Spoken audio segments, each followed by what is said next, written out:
Okay, so I'm starting to paint the background for one of my embroideries, and I was trying to do the moon. So I started with a titanium buff and a glow-in-the-dark paint and textile medium. That was my first attempt. I rolled it out and then added some markings to it to make it sort of more moon-like.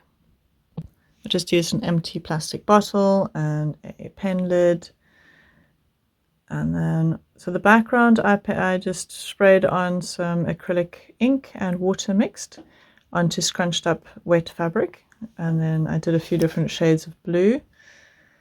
So my first attempt at the moon was far too pale. I wanted a bit of a brighter color. So for the second attempt, I used some golden acrylics and the white, and then I mixed them with the same colors again. I added a bit of ochre in there to add slightly more of a yellow tint to it.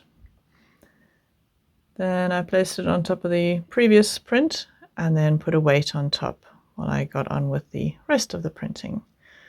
So these are some leaves I found in our local park, and I'm using golden acrylics for printing, and I'm using an azure blue along mixed with a fabric medium. And I'm just dabbing it on. It's actually sold as a stencil sponge, but to be honest, you could use any makeup, those round makeup sponges that you get.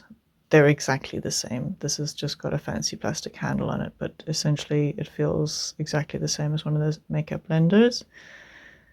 So yeah, smudge the paint onto the back of the leaves where the veins are, give a nice definition, lay it down, and then just press on some roller towel just so that you're not smearing paint everywhere. The printing comes out very uneven, and some leaves are darker than others, but it adds quite a nice effect. You don't always want everything to be too perfect. And as this is the background, I just used a few different branches, but all from the same type of tree or bush,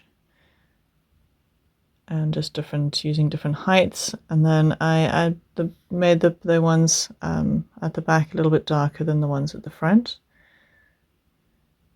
just to add sort of depth to the color. Then I added a little bit of brown just to the edges of the moon, and just to emphasize the craters in the moon a little bit. And that's my background done. Please don't forget to like and subscribe, and I'll see you next week to start the embroidery. Thanks for watching. Bye for now.